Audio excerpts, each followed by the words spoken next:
Bonjour. Alors, on se retrouve pour notre module 3, la session 3. Donc là, on est sur Zoho Invoice plus le tarificateur. Comme je vous l'ai expliqué, en fait, l'objectif, pardon, c'est de faire un devis professionnel et avoir un calculateur de marge pour mieux taxer vos clients et faire des devis sur lesquels vous ne perdez pas d'argent. Donc, l'objectif de ce module est de pouvoir créer votre premier devis professionnel avec logo, bien évidemment, et calculer le prix à sa juste valeur. Et vous avez les détails. N'hésitez pas à lire votre cours sur lequel j'ai tout expliqué, en fait. Pourquoi ce module est important financièrement? La plupart des décoratrices perdent souvent de l'argent parce qu'elles ont mal facturé. Donc là, avant d'arriver sur le Zoho, donc avant d'arriver sur ton Zoho, il faudrait que tu puisses d'abord aller sur ton tarificateur. Si tu as le module 1, on a vu dans le module 1 comment utiliser le tarificateur. Si tu n'as pas fait le module 1, ici, dans ce support de cours, module 3, tu as tout ce qui t'explique comment on fait un tarificateur. Donc, pour le tarificateur, tu auras besoin, bien évidemment, de 3 chiffres clés. La première des choses, c'est le coût total de la prestation qui comprend les consommables, ce que tu achètes et que tu ne réutilises pas, ce que tu loues, ce que tu achètes également, mais que tu peux garder. Tu as la main-d'œuvre, tu as le transport, tu as les imprévus et tu as le matériel que tu possèdes avec amortissement, bien évidemment. N'hésite pas à lire ton cours parce que je ne vais pas lire le cours ici parce que tu l'as déjà. Donc là, je t'explique en fait pour t'éclairer et mieux comprendre le support de cours que je t'ai envoyé. Le deuxième point, ça sera la marge. Dans la marge, c'est ce que tu gagnes réellement à chaque prestation. Et comment tu fais pour gagner ta marge? Comment tu fais pour le calculer? Ici, c'est ce que vous gagnez réellement. C'est votre salaire, c'est votre gain, votre bénéfice, ce qui justifie votre marge. Normalement, la marge doit être au moins de 30%. C'est vraiment le prix minimum. Donc, la marge égale le prix facturé au client moins le coût total. C'est-à-dire que ce que tu as facturé, tu enlèves le coût total et là, tu auras la marge en prix. Et non, pour l'avoir en pourcentage, bien évidemment, tu vas diviser, tu vas multiplier par 100. Donc, tu vas faire le prix facturé moins le coût total. Ça va te donner, là, j'ai pris un exemple, 300 000 francs CFA moins 210 000 de coût total, ça te donne 90 000.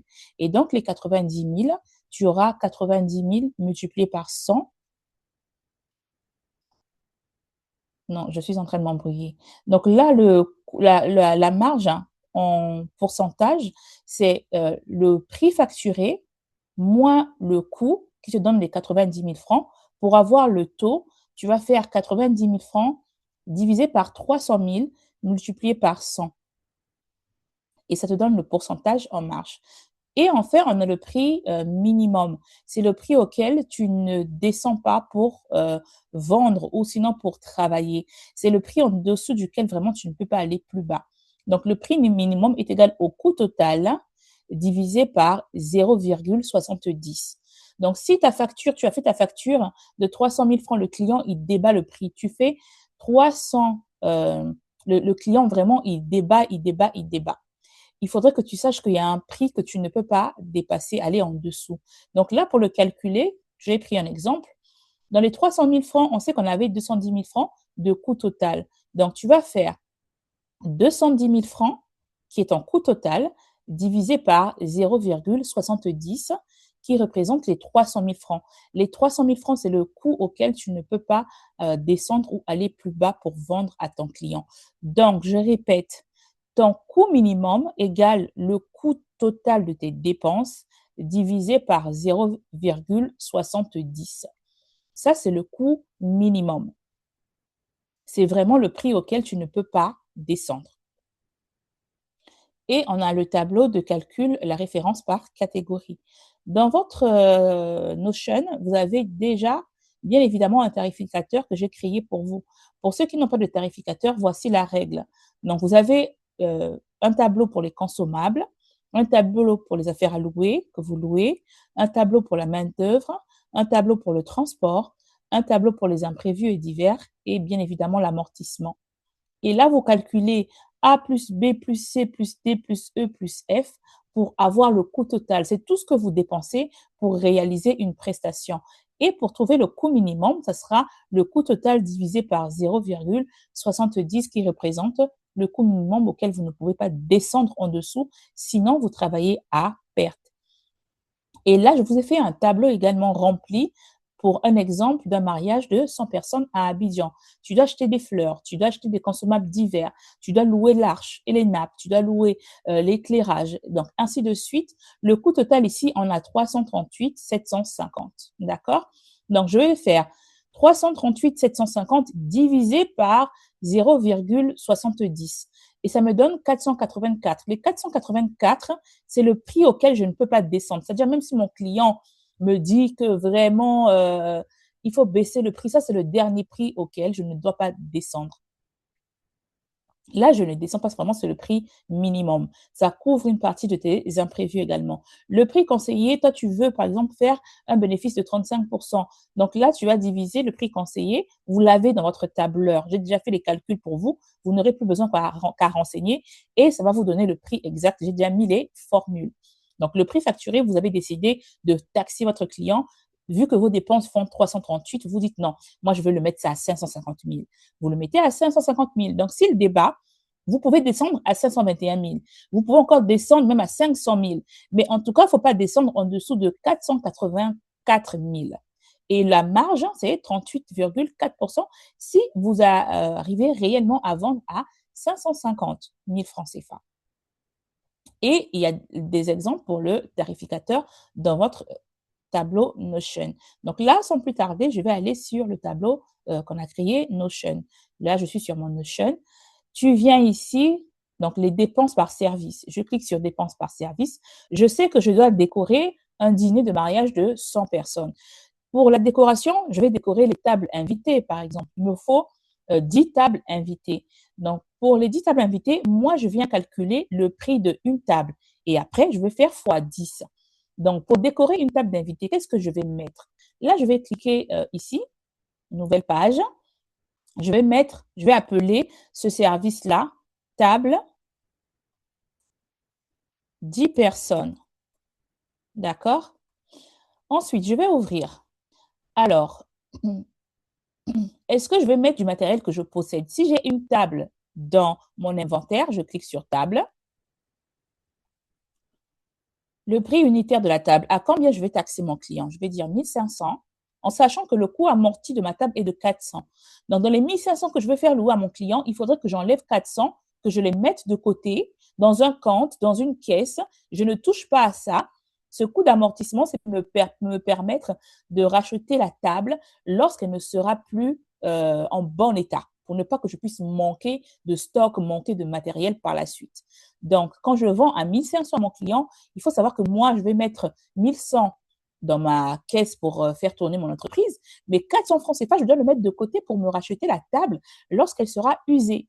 Ensuite, la quantité, je vais mettre qu'une seule table. C'est dans Zoho que je vais mettre les 10 tables. Là, je calcule le coût de revient par table. Donc là, j'ai une table.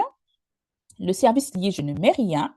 Et le type, je sélectionne ici. Est-ce que c'est une table que je possède? Et bien évidemment, parce que je l'ai sélectionné dans le matériel possédé. Donc, je clique sur table que je possède. Qu'est-ce que je vais rajouter sur cette table de 10 personnes? Il me faut des chaises, bien évidemment. Donc là, je cherche 10 chaises. Donc là, je mets 10 chaises. Ou tout simplement chaises. D'accord? Je vais ouvrir. Chaises. Est-ce que je possède les chaises? Ah non, je ne possède pas les chaises. Je vais les louer. Le prix unitaire, le fournisseur me fait à combien? Bon, le fournisseur, il me fait louer la chaise à 500. Je mets 500. Je peux mettre 1000 francs. C'est moi qui décide parce que c'est le prix que je vais taxer par la suite à mon client. D'accord? Mais sauf que là, je mets vraiment le coût de revient. À combien ça me revient? Donc là, c'est préférable de ne pas mettre d'abord la marge. On met juste le prix de revient, de combien ça nous revient auprès du fournisseur. Donc, je mets 500. La quantité, il me faut 10 chaises. Le service lié, je ne touche pas encore. Et là, ce ne sera pas du matériel que je possède, ce sera du matériel à louer. Donc, je clique sur matériel à louer. D'accord? Je clique à côté. Si je veux mettre des nappes encore, je sélectionne aussi les nappes. Mais pour l'instant, je ne vais pas mettre des nappes. Je laisse comme ça.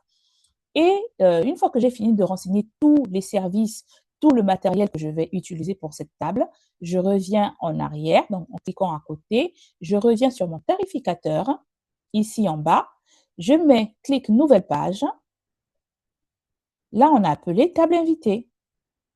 Table invitée. D'accord? Et ensuite, j'ouvre. Je vais sélectionner les dépenses liées à la table invitée. Donc, je clique là-dessus. On avait dit qu'il me fallait une table de 10 personnes. Donc, table 10 personnes, je sélectionne. Il me fallait des chaises. Je sélectionne les chaises. Voilà. Et j'ai ici, ça calcule automatiquement le coût de revient, 550. Voilà, la table, la chaise, la marge souhaitée. Je vais gagner combien? Je peux dire 50%. Si je mets 50% ici, il me dit que le prix souhaité, donc moi, ce que je veux vendre pour cette table-là, à l'unité, ça sera 1100. Le prix recommandé, lui, me recommande 688. Donc, si le client débat, je peux descendre à 688 également, ça sera toujours bon.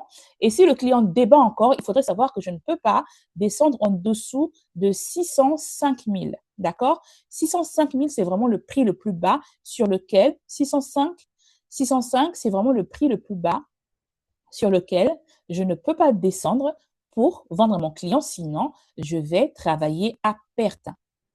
D'accord? Donc, je me mets à côté. Je vais aller dans mon Zoho, je vais créer un compte Zoho, comme je vous l'ai indiqué. Vous allez sur Zoho Invoice. Vous l'avez le lien sur votre support de cours dans Notion.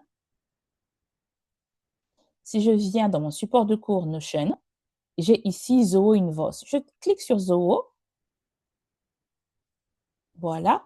Et là, je crée mon compte. Moi, mon compte, il est déjà créé. Donc, vous allez arriver ici, vous allez créer, mettre votre numéro de téléphone, votre adresse mail et vous créez votre compte. Moi, je l'avais créé la dernière fois. Donc, quand tu crées ton compte, systématiquement, il va te demander de mettre à jour tes informations. Et c'est ce qu'on va faire là maintenant. Je viens sur mon Zoho. Je commence par paramètres. En haut à droite, il y a paramètres. Vous cliquez sur paramètres. Vous avez profil de l'organisation. Je clique sur profil de l'organisation.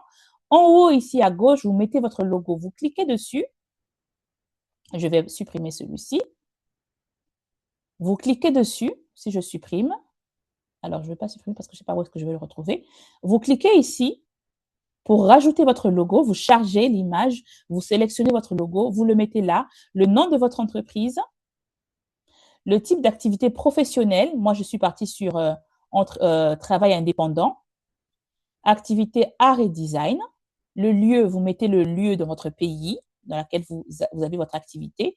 Vous mettez l'adresse. Si vous n'avez pas une adresse professionnelle, mettez votre adresse personnelle. Vous avez un site web, vous mettez le site web ici. Et vous remplissez toutes les informations nécessaires. Votre devise, ici, on a l'euro, le franc CFA. Pour ceux qui sont en Afrique de l'Ouest, ça sera XOF. Moi, vu que je suis, donc il va te le mettre en fonction de ton pays également. XOF pour ceux qui sont bien évidemment en Afrique de l'Ouest et XAF pour ceux qui sont en Afrique centrale. Donc, j'ai janvier, décembre pour mon exercice comptable. La langue, j'ai sélectionné le français, donc il faut bien sélectionner ta langue. Le fuseau horaire, il va te mettre également un fuseau horaire. Le format de ta date, donc nous, on garde le jour, le mois, l'année. L'identification de ta société, ici, tu peux mettre ton registre de commerce, ton numéro de registre de commerce, tu le mets là, systématiquement. Une fois que tu as fini, tu enregistres tes informations. Tu cliques sur enregistrer.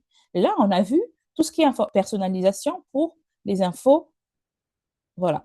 Pour le profil de l'organisation, tu descends sur la barre latérale à gauche, tu as personnalisation. Tu cliques sur personnalisation. Là, tu peux changer même de couleur au niveau de l'apparence.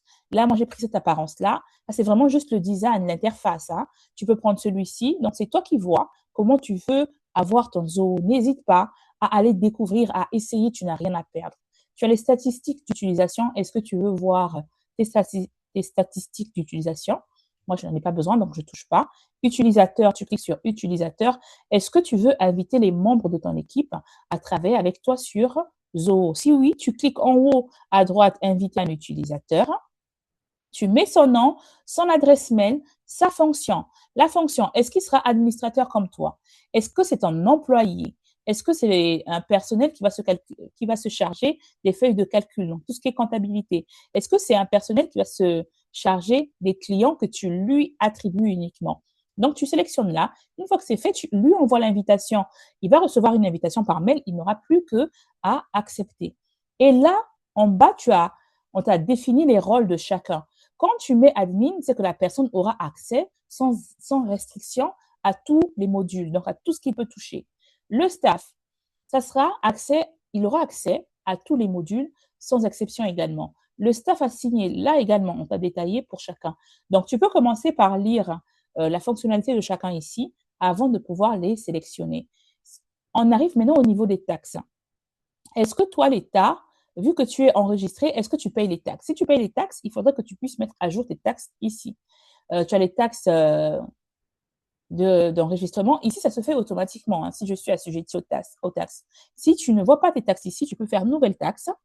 Tu mets le nom de la taxe et tu mets le taux. Généralement, on sait que c'est 20% chez nous. Cette taxe est une taxe composée. Alors, tu mets pas, soit tu peux mettre composée, soit non. Tu peux laisser comme ça pour ne pas te fatiguer. 20%, le nom de la taxe, c'est la TVA. Tu la mets ici, d'accord? Une fois que c'est fait, tu enregistres. Alors, je reviens sur mes paramètres. On était sur les taxes et tu as le portail client. Sur le portail client, en fait, ça permettra à ton client tu lui crées un espace à lui sur lequel il pourra voir tes devis, voir tes factures, voir les documents que tu partages avec lui.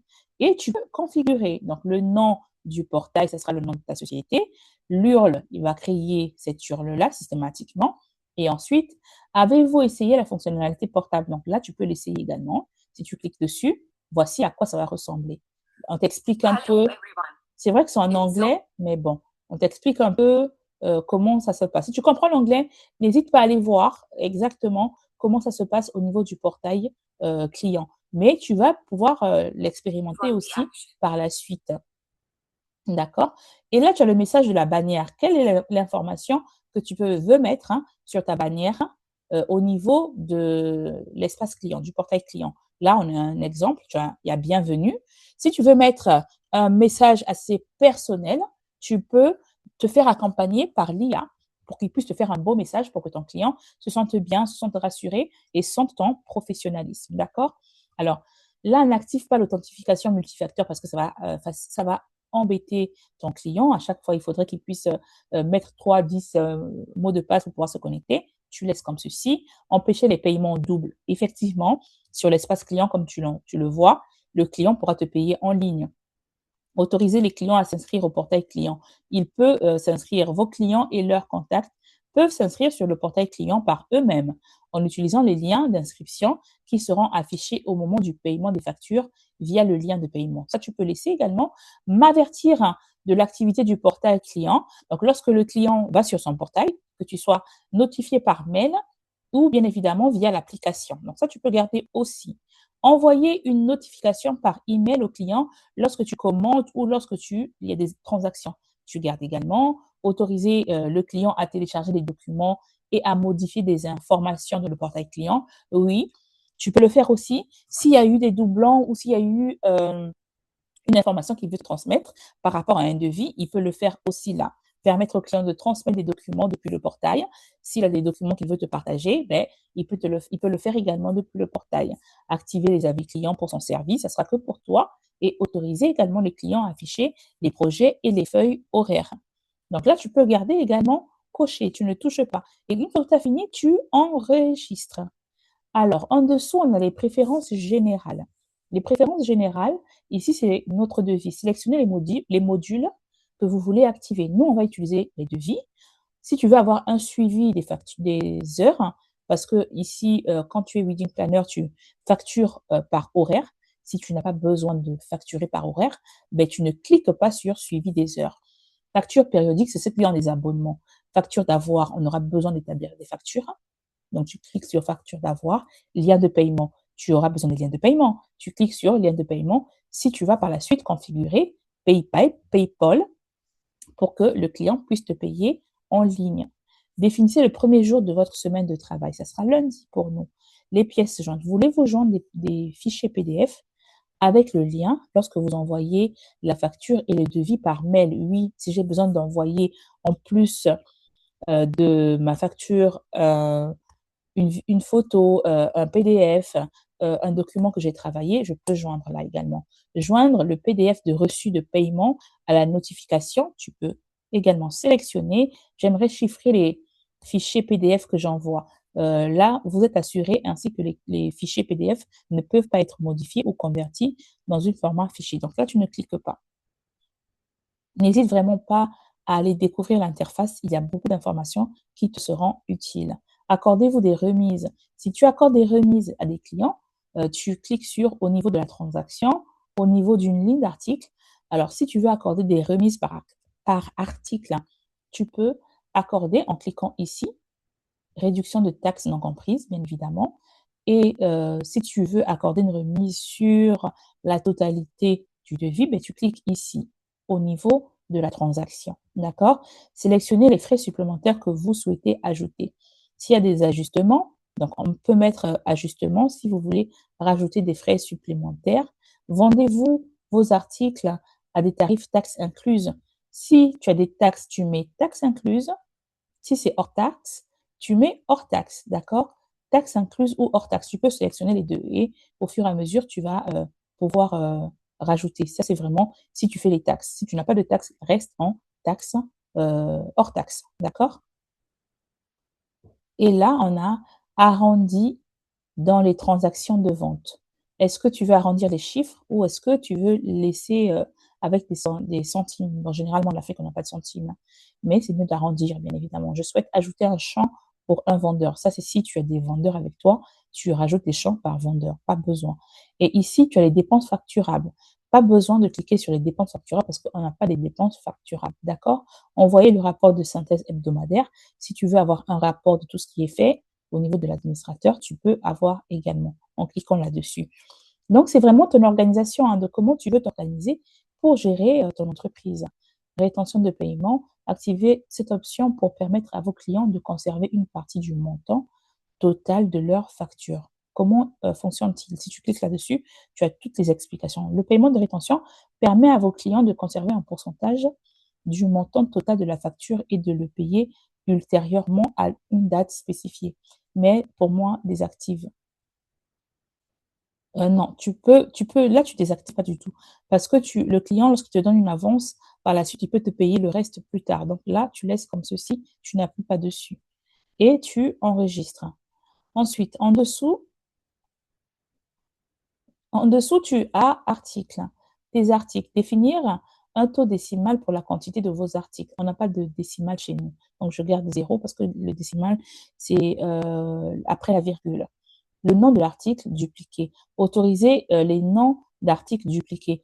Tu risques d'avoir 2, 3 articles au même nom et après, tu vas te perdre. Donc, ne sélectionne pas. Activer recherche par article amélioré. Oui. Si j'ai envie d'un article, je n'ai pas besoin de faire toute la liste déroulante pour en trouver, mais je veux pouvoir sélectionner son nom pour pouvoir l'activer facilement. On part sur les clients maintenant. Donc, tout est à gauche, hein. Là, c'est vraiment la configuration avant de commencer à utiliser ton logiciel pour pouvoir faire tes premiers devis. Donc, autoriser les doublons pour le nom d'affichage du client. Il peut arriver que les clients ont les mêmes noms, le nom d'affichage. Donc, il est possible qu'on puisse avoir des doublons. Numéro de client. Activer le numéro de client. Si tu veux suivre tes clients, que chaque client puisse avoir un numéro. Donc là, tu sélectionnes là-dessus. Il t'a donné un exemple. Moi, je ne touche pas l'exemple. Pour moi, c'est tout bon. C'est parfait comme ça. Tu travailles beaucoup avec les entreprises ou les individuels. Ça, tu pourras également le mettre lorsque tu fais tes devis. Donc, tu sélectionnes ce qui te convient et ensuite, tu enregistres. On part sur devis. Ici, on va configurer nos devis, autoriser les modifications des devis acceptés. Là, ça veut dire que si le client a accepté un devis, tu lui donnes la possibilité de pouvoir modifier. Mais dans la décoration, on sait que quand on a déjà accepté un devis, qu'on est parti là-dessus, c'est pas la peine que tu reviennes encore me dire on modifie ci, on modifie ça. Parce qu'un devis accepté, c'est un devis sur lequel j'ai reçu des avances. Pour ne pas te faire avoir, mieux vaut que le client ne modifie pas. Donc, n'autorise pas la modification des devis acceptés. D'accord? Et là, en français, en anglais, je ne sais pas trop ce que c'est. Donc là, on va laisser comme ça. Automatiser la conversion des devis acceptés en facture. Ne pas convertir automatiquement des devis acceptés. Je préfère que tu le fasses manuellement. Si tu veux que ce soit automatisé aussi, dès que le client accepte, le devis qu'il te donne l'avance, systématiquement, ça lui crée, son devis se transforme en facture, d'accord? Donc là, tu peux soit le garder en automatique, soit le faire toi manuellement. Moi, je te préfère que tu puisses faire manuellement. Ça te donne le temps de revoir un peu le devis, de faire le point sur le devis. Convertir les devis acceptés en facture brouillon. Tu peux effectivement que ça soit fait en facture brouillon avant que ça soit enregistré. Donc, ça sera juste le brouillon que tu pourras modifier. Donc là, tu peux cliquer là-dessus, convertir les devis acceptés en facture et les envoyer par email au client. Là, je préfère rajouter, parce que vu que je prends la compte, je préfère rajouter la compte que j'ai reçue dans ma facture. Donc, je préfère que ce soit en brouillon, que je renseigne le montant qu'il a avancé et que je puisse lui envoyer par mail. Ligne valeur à zéro masquée, clique bien sur masquer les lignes à valeur à zéro, surtout au niveau des taxes ou au niveau des remises. Si tu as mis des remises et que pour ce client, il n'y a pas de remise, tu masques parce qu'il n'y aura pas de remise. Sélectionnez les champs dans un devis que vous souhaitez conserver lorsque vous le convertissez en facture. Lorsque le client, les informations du client, est-ce que vous voulez garder les mêmes informations du client dans la facture? Là, bien sûr que tu coches. Les conditions générales, je préfère que tu crées des conditions générales pour le devis et des conditions générales pour ta facture parce que ce ne sont pas toujours les mêmes informations. L'adresse, oui, je garde l'adresse.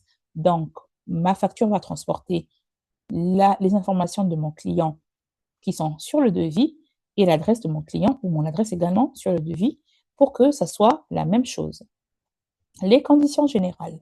Pour les conditions générales de votre devis, n'hésitez pas à vous faire accompagner par l'intelligence artificielle. Elle vous dira quelles sont les conditions générales que vous pouvez mettre. Par exemple, l'acompte, les conditions de votre devis. Un devis, la validité du devis. Donc, votre devis est valable, soit 1 mois, 2 mois, 3 mois. Si l'événement est proche, donnez-lui une date limite de son devis. D'accord? Jusqu'à telle date. Pour vous permettre de vous préparer pour la prestation, tout simplement. Donc, valable 3 mois, c'est un exemple. Vous allez personnaliser. Ensuite, l'acompte. Vous mettez l'acompte. Il faut combien pour l'acompte? Voilà. Toutes les conditions générales, vous les mettez ici. Et enfin, en bas, ce sont les informations sur le client. Au plaisir de faire affaire avec vous dans le futur. Vous pouvez lui dire également des messages doux pour le rassurer parce que les conditions générales, c'est souvent très fort. Et donc, les informations clients viennent adoucir, montrer votre professionnalisme. Je suis à l'écoute. Si vous avez besoin qu'on puisse revoir le prix ou si vous avez besoin qu'on puisse se rencontrer pour discuter de ce devis, n'hésitez pas à revenir vers moi. Donc, c'est ici que vous mettez toutes les informations. Quand vous avez terminé, vous cliquez sur enregistrer. Sur la facture, c'est la même chose. Associer et afficher des reçus de dépenses en facture. Vous ne cochez rien. Recevoir une notification lorsque les clients paient en ligne, bien sûr. Vous cliquez là-dessus. Voulez-vous joindre le reçu de paiement à la note de remerciement? Oui. Automatiser le message de remerciement au client lors de la réception d'un paiement en ligne? Oui. Donc là, systématiquement, tu as le QR code, tu peux activer également. C'est déjà activé. Quand tu cliques, ça va être désactivé, d'accord? Donc là, activer et configurer le QR code que vous voulez afficher sur la copie. Là, c'est désactivé, pardon, la copie de facture. Donc, le client peut avoir un QR code pour retrouver sa facture en ligne, d'accord, sur le papier, en fait. Donc là, en cliquant dessus, ça active. Ça mettra l'URL et ça mettra le QR code qui pourra scanner. Là, tu peux mettre un message. Veuillez scanner ce QR code. Scanner ce QR code. Voilà. Ligne à valeur à zéro, toujours masquée. Et tu mets les conditions générales de ta facture. Par exemple, s'il a payé la compte de 50%, maintenant tu lui donnes la date de paiement du reste. Donc, la facture doit être soldée.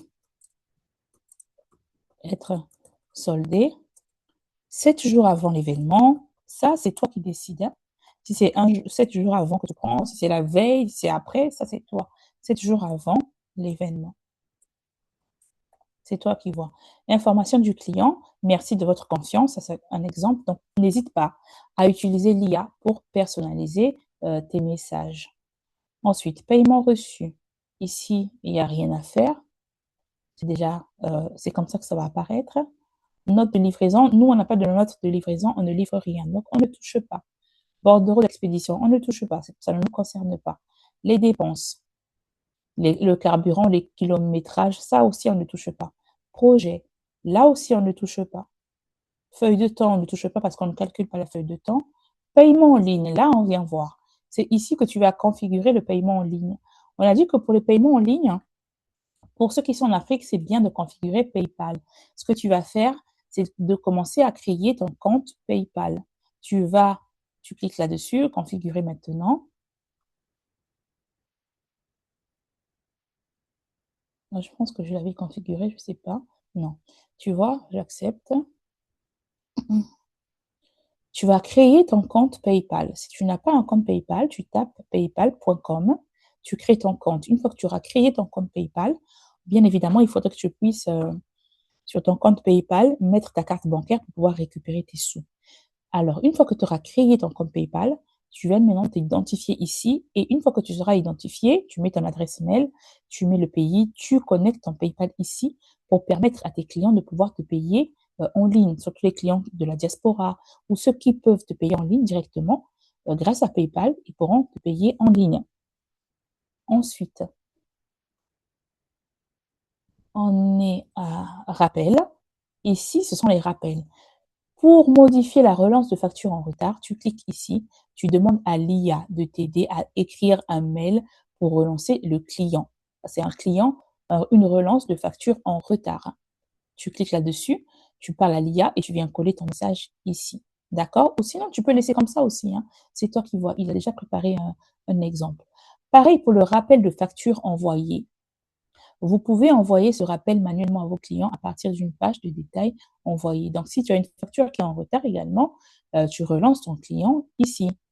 Et par la suite, en bas, tu as ici pour pouvoir mettre tes relances. Paiement prévu. Là, rappel basé sur la date prévue de paiement. Me le rappeler 7 jours après la date prévue de paiement. C'est-à-dire, le client, ça fait 7 jours qu'il n'a pas payé. Tu vois, ici, systématiquement, tu le mets et tu peux cliquer là-dessus. Bien évidemment, tu veux que le client soit relancé après 7 jours, après 10 jours, après 20 jours ou après un mois, c'est toi qui décides. Généralement, la facture, il ne faudrait pas que ça soit trop en retard, d'accord? Et là, tu enregistres 7 jours, tu gardes 7 jours, voilà. Et on a des niveaux de relance. J'ai envoyé une semaine pour 7 jours, il n'a pas réagi. Relance 2, relance 1, à combien de jours? Relance 3, 2, à combien de jours? Relance 3, à combien de jours? Tu cliques juste là pour l'activer. Et tu mets le nombre de jours. Ce message a pour but de vous rappeler le détail de paiement pour la facture ci-dessous. Donc, il a déjà fait un exemplaire. C'est vraiment pour automatiser ta demande, ta relance en fait. Donc là, on a déjà 3 niveaux de relance. D'accord? Tu l'actives, tu le personnalises, tu l'actives et tu le personnalises. Donc voilà. Ensuite, on a le modèle PDF. Comment veux-tu, à quoi veux-tu que, quand tu veux que ton modèle, pardon, de devis ressemble à quoi? Là, c'est vraiment un devis, bien évidemment, standard, mais tu peux ajouter un nouveau modèle. Tu as d'autres modèles ici. Est-ce que tu veux que ça soit comme ceci? Comme ça, c'est vraiment que le design. Après, c'est toi qui vois. Moi, je n'ai pas changé parce que ça, c'est déjà bien. Ça, c'est pour la facture. Ça, c'est pour le reçu de paiement. Et ça, c'est pour les relevés de vente. D'accord? Mais pour moi, tu ne touches pas, tu laisses comme ça, c'est déjà pas mal. Si tu veux aller plus loin, n'hésite pas. Notification par email. Ici également, pas besoin de changer. Tu as par défaut facture, numéro, compagnie, et ça, vraiment, tu ne touches pas. Relevé client, c'est si tu veux vraiment personnaliser, hein, mais il a déjà fait des notifications par devis, donc tu seras notifié ainsi. Intégration, tu ne touches pas. Ce sont des autres logiciels que tu peux venir joindre ici, bien évidemment, à ton Zoho, donc tu touches pas. Et là, on est tout bon. On a tout personnalisé. Donc là, je vais fermer mes paramètres. Maintenant, il te faut créer un devis. Alors, le client, il vient vers toi grâce à Tally. Il a rempli le formulaire Tally et ensuite, il va s'enregistrer dans ta base de données Notion client. Et une fois qu'il est enregistré, tu dois créer son devis. Donc là, systématiquement, tu viens ici à client, tu cliques sur plus et tu enregistres ton client, son nom et son prénom. Là, c'est monsieur ou madame, le nom et le prénom. On va dire que mon client s'appelait bébé, son nom de famille Tata, le nom de la société. Si c'est une société, tu ne mets rien. Si c'est une société, là, on est un individuel. Hein. Entreprise, tu peux mettre, tu mets le contact principal, donc l'interlocuteur avec qui tu traites pour cette demande-là. D'accord? Donc, s'il y a une société, tu mets le nom de la société. S'il n'y en a pas, tu laisses vide. Le nom d'affichage. Comment tu veux que ça s'affiche? Madame ou directement le nom, le prénom et le nom de famille ou ainsi de suite. Donc, il te demande de choisir. Moi, je sélectionne madame par respect. D'accord? L'adresse mail, tu mets son adresse mail ici, s'il y en a, bien évidemment. S'il n'y en a pas, ce n'est pas grave. Le numéro de client, tu vois, ça s'est créé automatiquement, tu n'as rien à mettre. Tu mets son numéro de téléphone. S'il a un portable aussi, tu mets son portable. Si c'est une entreprise, il y a bien un numéro d'identification fiscale. Tu mets là. S'il y a des taxes, tu sélectionnes la taxe concernée. Si c'est une TVA, systématiquement, tu la mettras ici. Moi, je n'ai pas enregistré de taxe, donc je n'ai rien. L'idée de la société, tu mets ici également l'idée de cette société. Si c'est un individu, c'est une personne, tu ne mets pas d'idée de la société, les conditions de paiement payables à réception. Donc, dès qu'il reçoit le devis, il peut même déjà payer. Activer le portail. Si tu décides d'activer son portail client, ben, tu cliques là-dessus. Si tu as des documents que tu as reçus du client par rapport à sa demande de devis, un mood board, tu viens le charger ici également, d'accord? Et ensuite, tu enregistres. Donc là, on m'a dit l'adresse mail que j'ai renseignée n'est pas bonne. Bon, je dirais qu'il n'a pas d'adresse mail. Le portail client ne peut être activé que si le client a une adresse mail. Donc, si le client n'a pas l'adresse mail, il ne peut pas activer son portail. Donc là, je l'enlève. Je vais enregistrer comme ceci. Et voilà, mon client est créé. Maintenant, je vais faire son devis. Je viens sur devis ici pour faire son devis.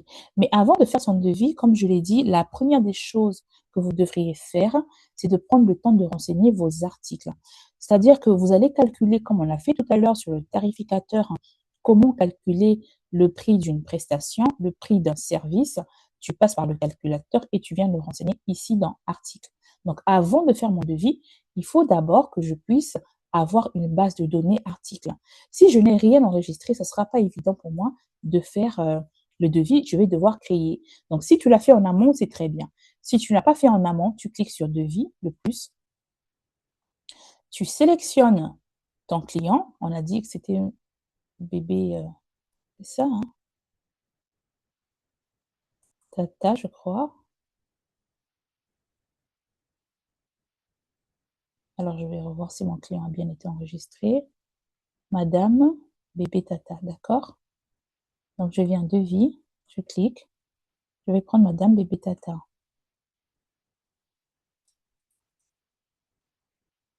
Elle est là. Je clique dessus. Et le numéro de devis apparaît, le numéro de référence, s'il y a un numéro de référence, je le mets. S'il n'y en a pas, je ne le mets pas.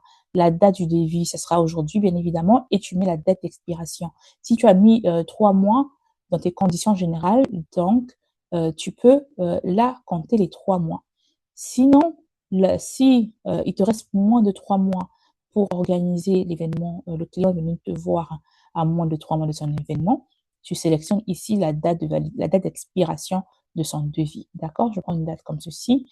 Le nom du projet. Est-ce que tu as créé un projet? Alors, ça va te limiter au niveau des projets. Je préfère que tu puisses travailler avec Notion pour les projets parce que ça va, c'est limité à 2 ou 3 clients uniquement. Si tu prends l'habitude de créer des projets sur Zoho, il va te demander de payer par la suite. Donc, les projets, l'objet, bien évidemment, c'est décoration, mariage. L'objet de ton devis, hein, décoration, mariage. Et en dessous, ici, en bas, ici, saisissez ou cliquez pour sélectionner l'article que tu veux mettre dans ton devis. Là, je clique là-dessus. Moi, j'avais déjà enregistré certains services. Le tarificateur qu'on a utilisé tout à l'heure, le service que j'ai mis table invitée, je vais venir l'enregistrer. Donc, même si j'ai déjà enregistré et qu'il y a un nouveau service que j'ai créé, je viens sur ajouter nouvel article. Et là, est-ce que c'est une marchandise? C'est un service. Pour nous, c'est un service. Le nom, je repars sur mon tarificateur Notion.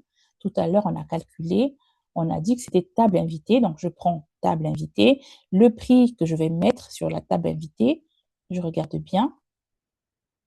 Le prix souhaité, c'est 1100. Donc, je vais écrire table invitée ici, le nom de mon service, table invitée. L'unité, ça sera par pièce.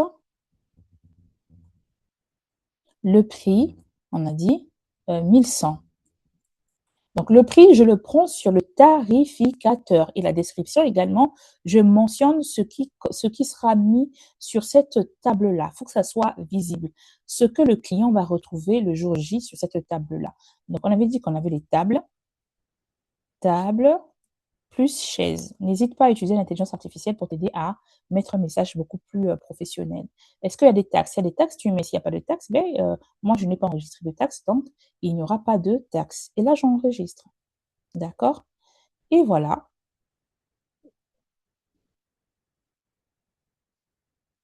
Mon devis, il est là.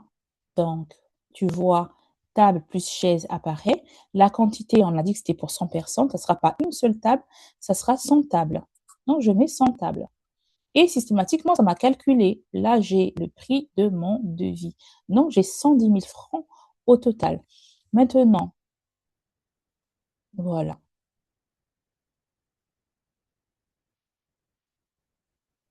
J'ai ici les 110 000 francs au total qui représentent le prix de mon devis. Si je veux rajouter une remise, je mets la remise. S'il n'y a pas de remise, je laisse comme ceci et ça va apparaître vide par la suite.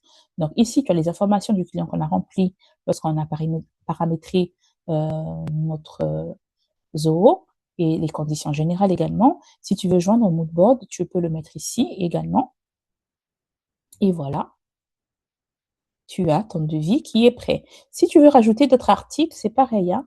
Tu viens ici ajouter une nouvelle ligne. Je clique sur ajouter une nouvelle ligne, je clique là-dessus, je sélectionne mes services que j'avais déjà renseignés et ça fait le calcul à ma place. Tout ce que j'ai à faire, c'est de sélectionner mes services, mes prestations et lui, il calcule automatiquement. Moi, je sélectionne, voilà, je renseigne bien les quantités. Est-ce que pour les quantités, c'est un, c'est toujours un? Est-ce que c'est une table? C'est deux? Au niveau des quantités, c'est vraiment ici. D'accord? Le taux, je l'avais configuré d'une façon à ce qu'il y ait le taux, mais pas besoin. Et voilà, mon devis est calculé. C'est un devis de 335 000 francs CFA. Voilà. Maintenant, le client, il discute le prix, il discute.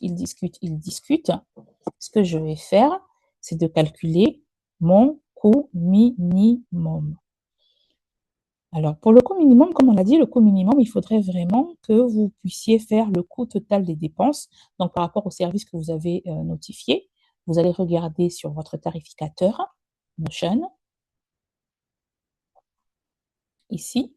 Vous regardez tous les services qui sont sélectionnés pour la dame. Vous calculez le total des coûts et vous divisez par 0,70. Donc là, c'est le coût auquel vous ne pourrez pas descendre pour travailler. Donc en dessous, vous ne pouvez pas travailler. Donc je récapitule. Le coût minimum, c'est le coût des dépenses divisé par 0,7. Ce n'est pas le prix total de la facture. Hein. Je pense que j'avais dû le dire, mais c'est vraiment le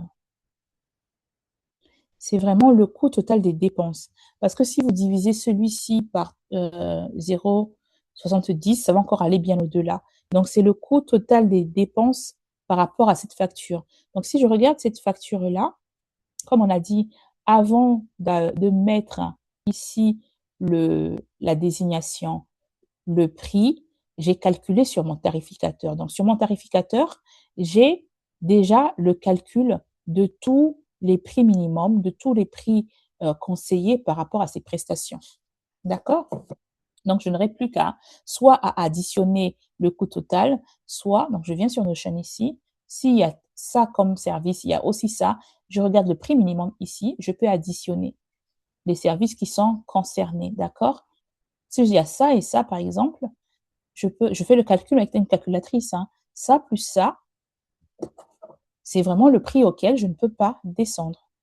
Donc, le prix minimum, c'est ici que tu le trouves, dans ton tarificateur. S'il y a plusieurs services, si tu ne mets que les services de la dame, tu peux effacer également. Si tu veux effacer, tu effaces et le faire pour chaque devis, par exemple, ou pour, voilà, pour chaque devis, tu fais ton tarificateur. Et ensuite, tu effaces. Mais bon, je ne te conseillerais pas d'effacer, de laisser comme ceci, de prendre la calculatrice, de pouvoir le faire. Mais si c'est par exemple un premier devis que tu as et que tu veux calculer le coût minimum, tu viens ici, tu cliques là. Ça va te calculer que la quantité, mais vraiment, tu dois faire le calcul à la main pour avoir le prix total minimum à ne pas dépasser pour la totalité de ton devis. D'accord? Donc là, je vais utiliser la table basique. Si par exemple, tous les services que j'ai mis là, ce sont les services de mon devis, à ce moment-là, j'additionne tout ça qui me fera le prix recommandé. J'additionne tout ça qui me fera le prix minimum à ne pas dépasser. Donc tout ça divisé, c'est déjà divisé hein, parce que j'ai déjà mis la formule. Donc vous n'avez plus à diviser ici. Vous allez juste additionner tout ça. Vous aurez le prix minimum à ne pas dépasser. Donc tout ce qui sera ici, c'est tous les services que vous allez utiliser pour ce devis-là. D'accord? Donc voilà. Et vous avez votre devis. Donc une fois que c'est bon, vous voulez envoyer à un client. Si vous n'avez pas fini, vous pouvez enregistrer comme brouillon ou sinon enregistrer et envoyer. Si j'enregistre, voilà à quoi va ressembler le mail de mon client. Il va voir le devis, le montant du devis, le numéro du devis et le client pourra télécharger le devis en PDF également. Donc, je peux faire envoyer. Si le client n'a pas d'adresse mail, systématiquement, je vais juste annuler l'envoi comme ceci. J'annule l'envoi, mais j'ai quand même le devis qui est créé. Il est ici, hein. Vous voyez, il apparaît ici. Donc, vous voyez que là, toutes les lignes qui étaient vides n'apparaissent pas. Je n'ai pas mis de remise, donc remise n'apparaît pas. J'ai ici ma remarque au client. J'ai les conditions d'utilisation ici qui apparaissent. Vous voyez? Et donc là, vous pouvez imprimer. Si vous voulez imprimer, vous cliquez ici imprimer PDF.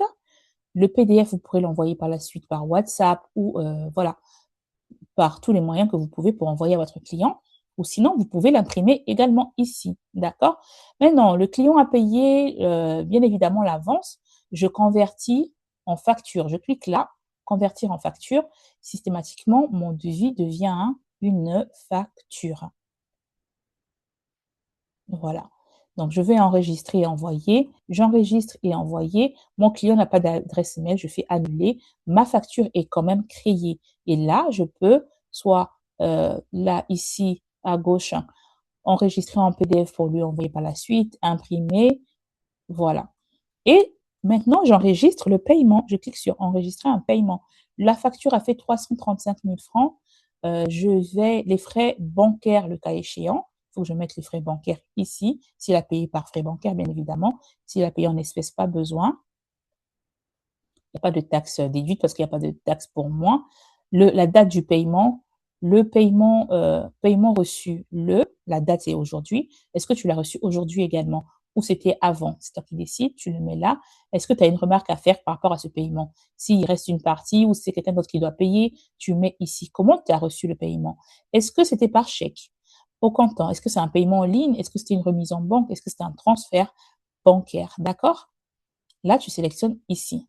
Tu peux aussi configurer le mode de paiement ici. Voilà. Carte de crédit, chèque bancaire. Par défaut, c'est au comptant pour moi parce que la plupart des clients payent bien évidemment en espèces. Et remise en chèque, ainsi de suite. Si tu veux ajouter un nouveau moyen de paiement, si tu as mobile money, paiement avec le téléphone, que tu reçois les virements Wave, tu peux mettre ici, on appelle ça, mobile. Voilà. Et tu enregistres. Et il y a souvent des références de paiement. Si c'est un virement bancaire, tu auras une référence. Si c'est un paiement en ligne, tu auras une référence. Donc, la référence du paiement, ça sera ici. Si tu le fais au comptant, crée un numéro de référence pour retrouver ce paiement-là. Si tu as reçu, il y a un reçu, il y a un document, un fichier, tu le télécharges ici et tu enregistres. Voilà. Parce que j'ai mis le montant, je vais aller modifier, modifier, je fais modifier. Vous ne pouvez pas modifier une facture envoyée. À la place, annuler cette et créer une invoice, d'accord. Donc, ce qui dit que si tu envoies une facture, tu peux plus la modifier, d'accord. Par contre, les paiements, tu peux modifier ici. Ici, par exemple, tu cliques sur paiement reçu 1. Je vais cliquer ici, modifier le paiement. Donc, si la facture, une fois que tu l'as envoyée, tu ne peux pas la modifier. Mais le paiement, si tu vois, il y a paiement reçu, il y a 1. Ici, je sélectionne modifier, les 3 petits traits. Ben, je n'ai pas reçu le montant total. J'ai reçu que 100 000, par exemple. Je mets 100 000. Et là, j'enregistre. Oui. Pardon, j'ai mis un montant au-delà de la facture. Alors, ma facture était de combien? 335 000. Je vais dire, j'ai reçu 100 000. 1, 2, 3. Et j'enregistre.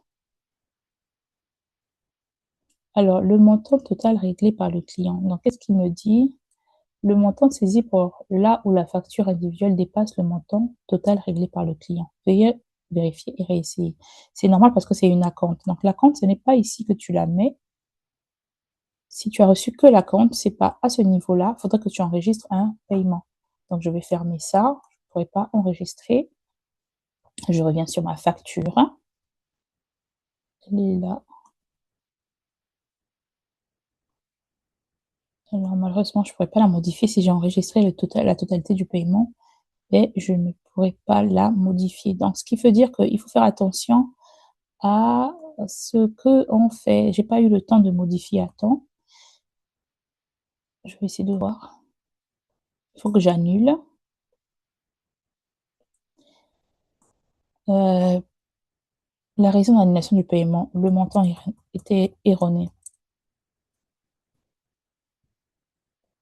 Annulé. Comme nul. D'accord.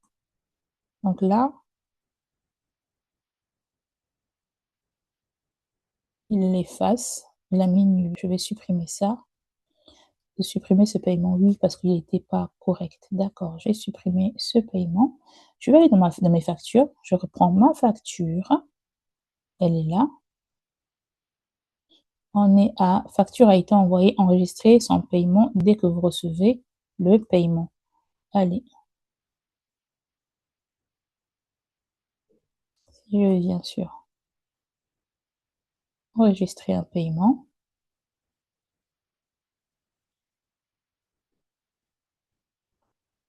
Numéro du paiement. Donc ça a été fait.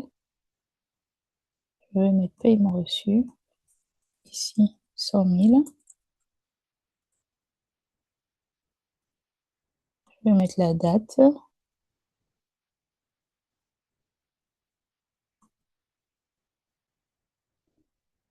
Voilà. J'ai enregistré le brouillon. Alors, je vais voir enregistrer un paiement.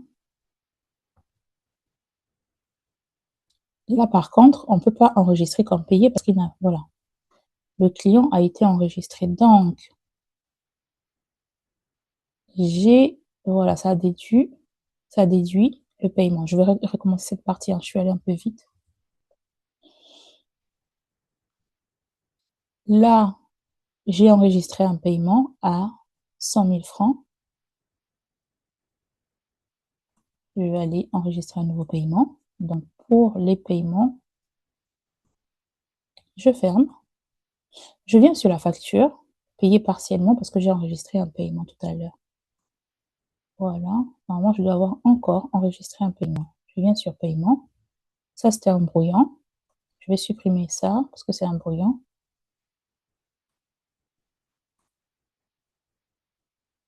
Voilà. Donc, tu viens sur enregistrer un paiement. Enregistrer un paiement. Le paiement, tu mets le montant ici du bon paiement, hein. Moi, j'ai mis 100 000 francs, tu mets la date et tu fais enregistrer comme payé.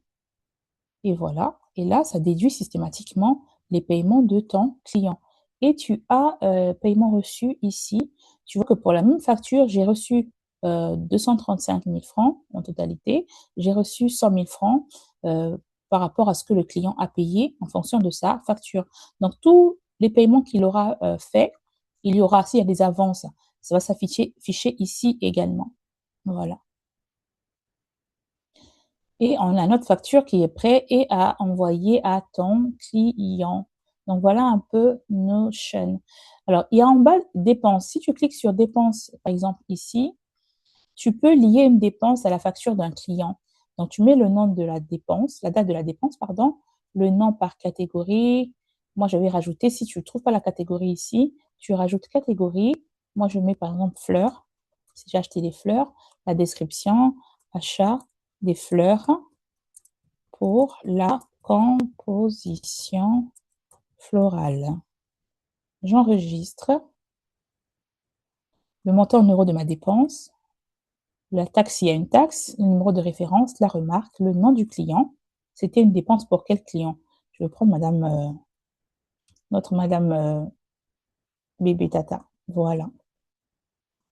Si j'ai reçu, il y a un reçu, je télécharge mon reçu ici. Si tu avais créé un projet, tu mets le projet. Mais comme on ne va pas aller sur les projets, on enregistre. Et la dépense est enregistrée en fonction du client. Voilà. Et c'est non facturable chez moi, hein. Voilà. Donc, c'est ça. Tu as le rapport ici, si tu cliques sur rapport, le rapport de tes ventes, ventes par client. Tu auras les ventes par client. Ici, j'ai Madame Tata, j'ai vendu 335 000 pour Madame Tata. Je reviens à l'accueil. Rapport. Vente par vendeur, non. Vente par article. Si tu veux voir quelles sont les prestations ou les services que tu vends très souvent, tu cliques sur vente par service. Là, on voit décoration de mariage, quantité vendue 1, prestation de dîner de mariage, j'en ai vendu 2, les tables invitées, il y en a eu 100. Tu vois, donc tu as le total de tes prestations en fait qui apparaissent ici. D'accord? Tu as les devis. Ici, toujours un rapport. Si tu veux voir un rapport, tu cliques sur les détails de tes factures, de tes devis, ainsi de suite. Donc voilà un peu en résumé notre zoo. N'hésite pas à regarder cette vidéo et à regarder également le support de cours. Il y a des exercices aussi pour que tu puisses mieux maîtriser. Si tu as des questions, tu peux faire une capture d'écran, poser la question à l'IA pour qu'elle puisse mieux t'accompagner et t'aider, bien évidemment. Voilà. On se retrouve pour la prochaine session.